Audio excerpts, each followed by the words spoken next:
Tay!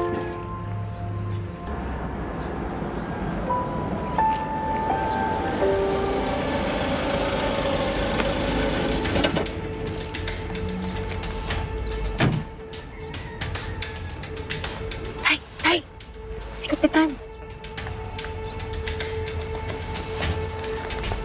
O Kap, magandang araw ho.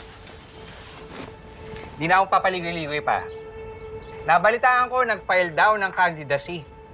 Yang epal mong anak. Mag-ingat ka sa sinasabi mo. Ano ko yung iniinsulto mo? Tama ba na isang kapitan pa manggaling yung ganyang salita? Hindi naman ako nang insulto.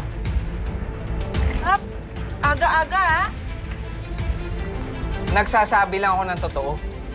Epal naman talaga anak niyo, di ba? Tumigil ka na, ha? Baka patulan na kita dyan. Sige. Sige, patulan mo ako. Patulan mo ako! Dahil kayo ang dahilan at iningganyo yung anak nyo. Pinaniwala nyo sa kasinungalingan na kakayanin niya bilang kapitan. Mawalang galang na po, pero wag nyong gawing katatawanan yung barangay ko. Kung gusto niyo ng aliw, yung aliw na ganyan, sige, doon nyo sa perya, dalhin yung anak mo! Sumusobra ka na, ha? Man! Man! Ano, kung mo insultuhin anak ko, ha? Ay! Ay!